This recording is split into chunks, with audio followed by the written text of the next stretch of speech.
तो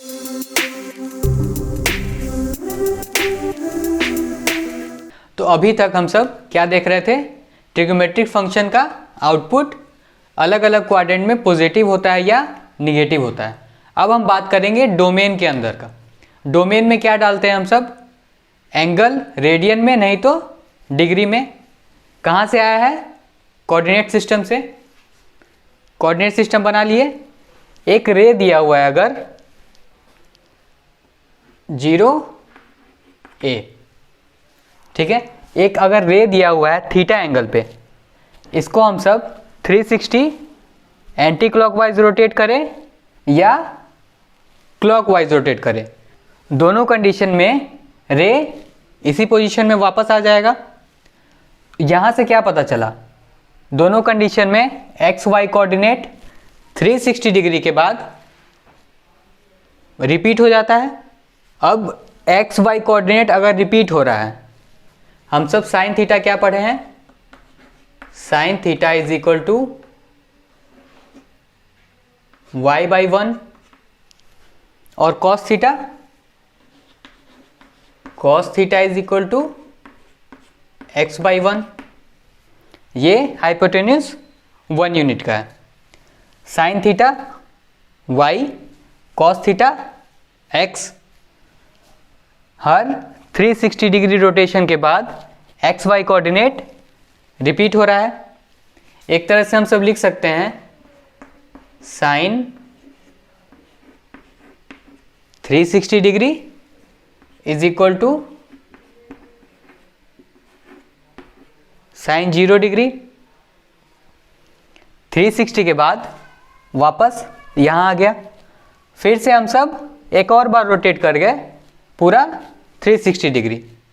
तो क्या दिखा? फिर से सेम पोजीशन और एंगल अब क्या है? 720 डिग्री। वही कंडीशन अगर हम सब निगेटिव डायरेक्शन में चलें, रोटेशन अब क्लॉकवाइज कर दें। क्लॉकवाइज 360 डिग्री गया, फिर से सेम पोजीशन, क्लॉकवाइज रोटेट किया तो angle negative. Sine minus 360 degree किसके इक्वल हुआ? Sine 0 degree. Similar condition clockwise direction में फिर से 360 डिग्री रोटेट कर गए, फिर से किसके इक्वल? Sign minus 720 degree. तो इन सब का एक जनरलाइज्ड इक्वेशन क्या बनता है? Sine 360 degree into n plus theta किसके इक्वल होगा? साइन थीटा के इक्वल। अब कैसे होगा ये देखिए।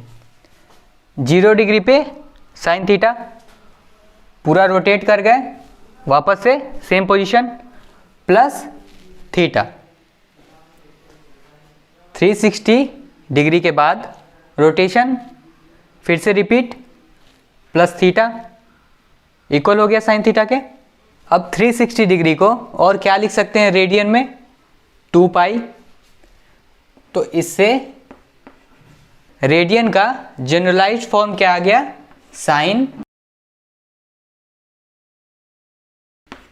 2 pi n plus theta is equal to sine theta. और n क्या है यहाँ पे? इंटीजर। पॉजिटिव गए फिर भी सेम कंडीशन, निगेटिव गए फिर भी सेम कंडीशन। n क्या हो गया? इंटीजर्स। ठीक है। अब यहां देखिए रोटेट किए तो x और y दोनों कोऑर्डिनेट रोटेट किया या रिपीट किया, तो साइन के केस का जो फॉर्म है वही कॉस के लिए भी सेम रहेगा। जनरलाइज फॉर्म क्या हो गया? 2 pi n plus theta is equal to cos theta. तो ये दो जनरलाइज्ड फॉर्म हो गया साइन और कॉस फंक्शन का।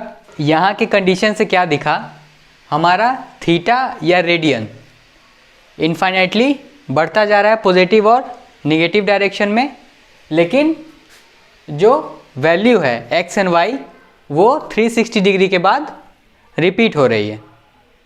उस कंडीशन से ये दोनों जनरलाइज्ड फॉर्म आ गए। अब वैल्यू की बात करते हैं। एक्स वाई कोऑर्डिनेट 0 डिग्री पे रहेगा तो एक्स कोऑर्डिनेट 1 हो जाएगा।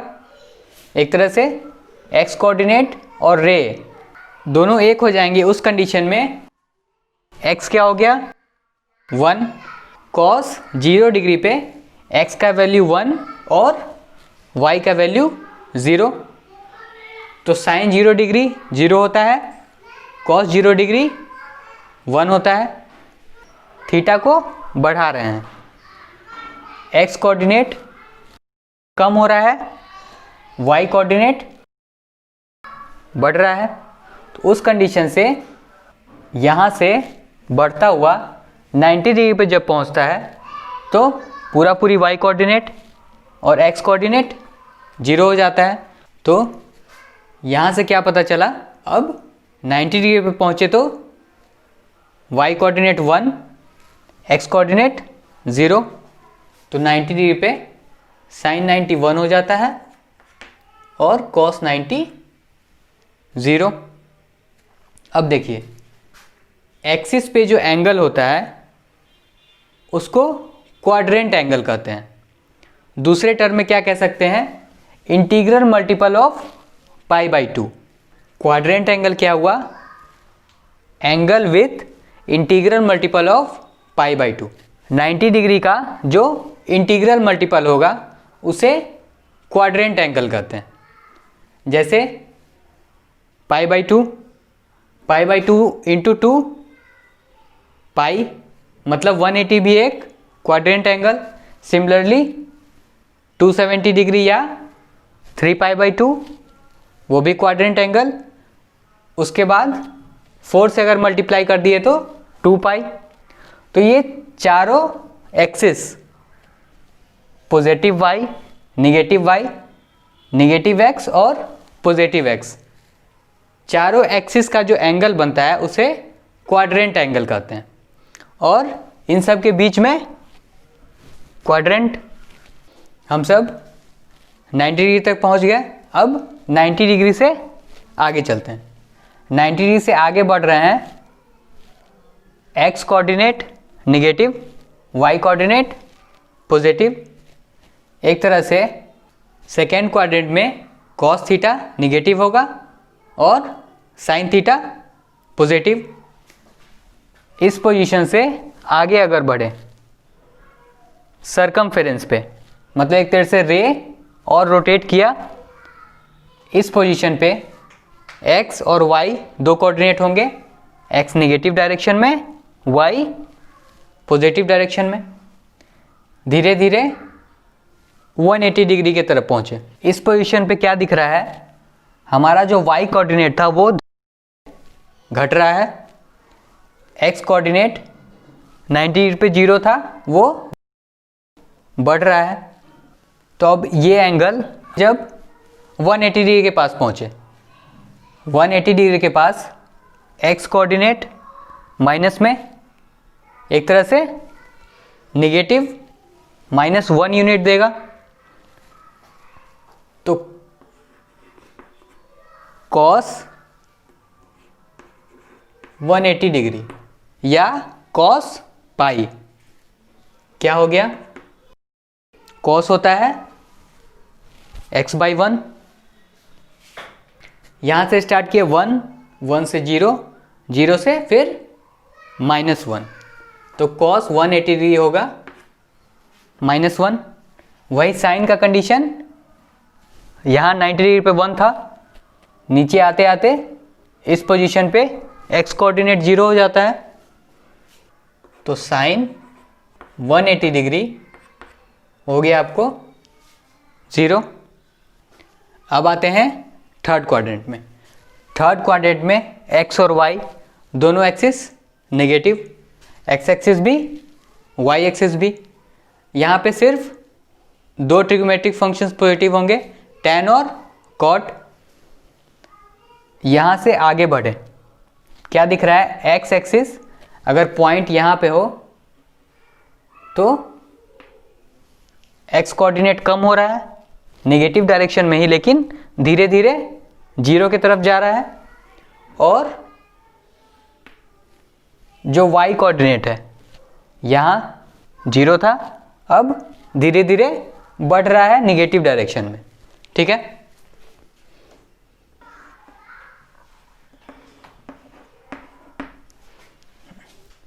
जब cos 3π/2 या 270 डिग्री पे होगा,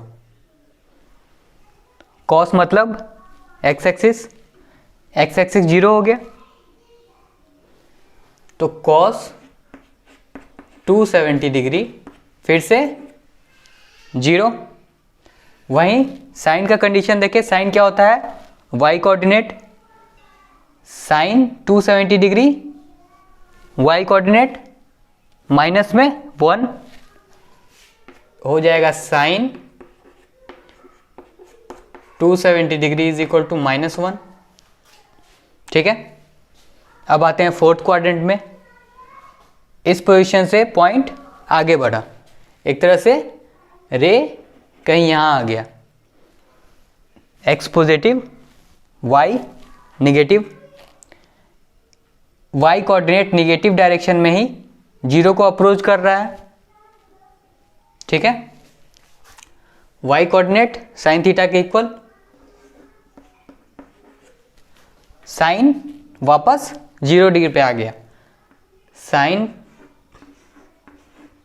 360 डिग्री लिखें या साइन 0 डिग्री लिखें, दोनों का सेम कंडीशन।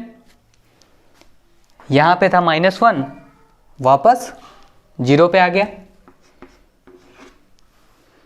cos क्या होता है, x, यहाँ से आगे बढ़े, x कोऑर्डिनेट पॉजिटिव बढ़ता जा रहा है, यहाँ पहुँचेंगे 1 पे आ गया, cos 360 डिग्री या cos 0 डिग्री, दोनों इक्वल हो गया, किसके इक्वल, 1 के। इस कंडीशन से साइन और कॉस का डोमेन कहाँ तक निकला, एक तरह से इसके बाद अगर आगे बढ़ेंगे तो एक्स वाई कोऑर्डिनेट रिपीट हो जाएगा। उस कंडीशन से कॉस थीटा या साइन थीटा, मैक्सिमम और मिनिमम वैल्यू क्या दिखा, -1 से +1। यहां y कोऑर्डिनेट या साइन थीटा मैक्सिमम +1, इस एंगल पे 270 पे -1, तो मैक्सिमम +1, मिनिमम -1, तो इन्हीं दोनों के बीच में रहेगा, लेस देन और इक्वल टू 1, ग्रेटर देन और इक्वल टू -1। कॉस के भी कंडीशन में सेम चीज,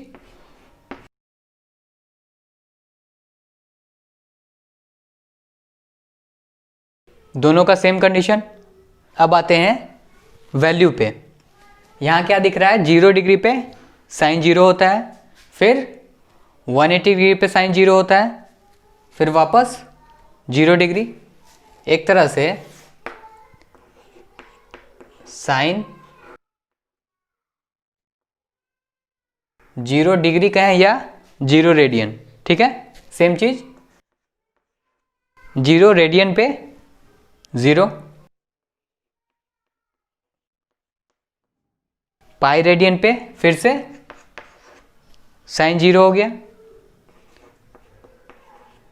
2 पाई पे फिर से 0। तो इसका एक जनरलाइज्ड इक्वेशन क्या बनता है, sine n pi is equal to 0, और n क्या है, इंटीजर,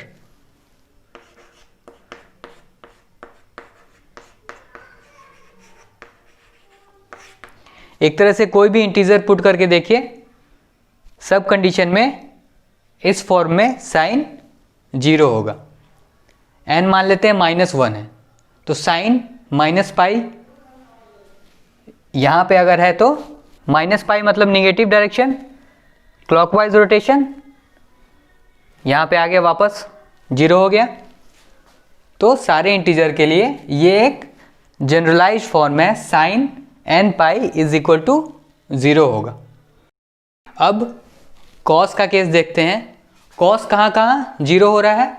कॉस एक तरह से x कोऑर्डिनेट इस पॉइंट पे 0 मतलब π/2 नहीं तो 3π/2। क्या लिख सकते हैं? कॉस π/2 पे 0, कॉस 3π/2 पे 0। एक तरह से पाई ऐड हो रहा है, π/2 प्लस पाई 3π/2, फिर पाई ऐड करेंगे, फिर सेम यही पोजीशन। एक तरह से और किसके इक्वल होगा? कॉस 5π/2।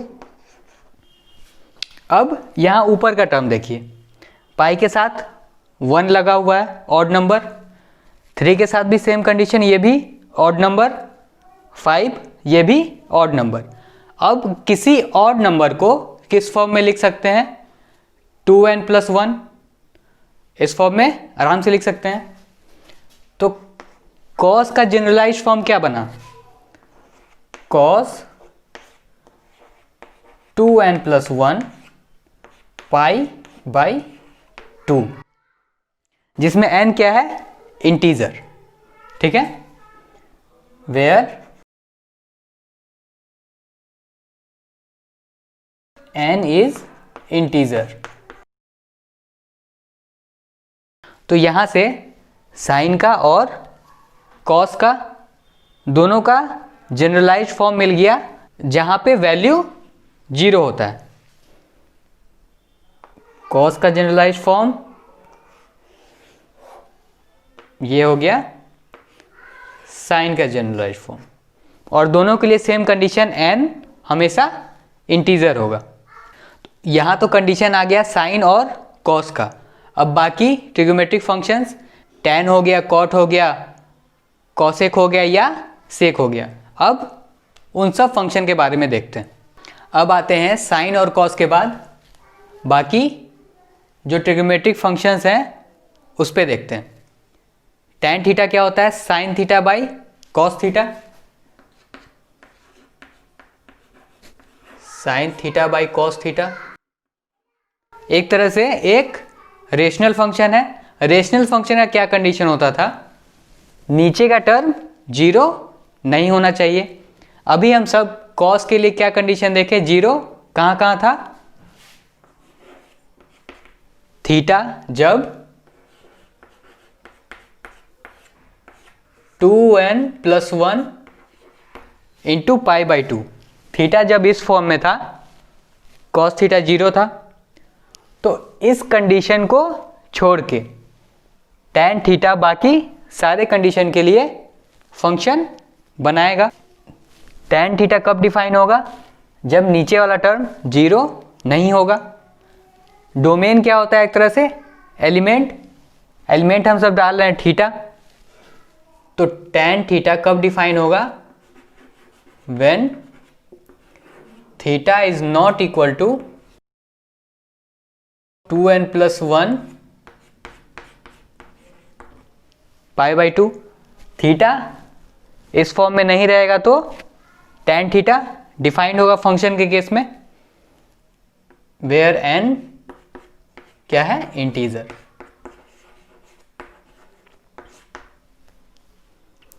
cot थीटा के केस में उल्टा, एक तरह से cos theta by sine theta होता है।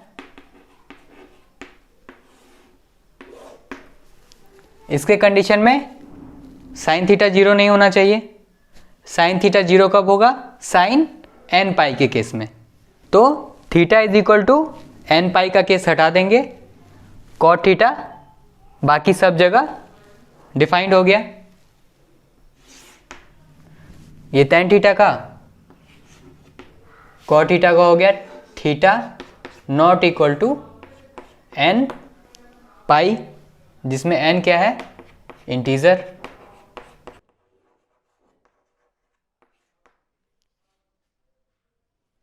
सेम इन दोनों कंडीशन में एक्स कहें या कॉस थीटा कहें, कॉस थीटा 0 नहीं होना चाहिए। इसका भी सेम कंडीशन, थीटा ये नहीं होना चाहिए। सिमिलरली कॉसेक के लिए ये कंडीशन, ठीक है।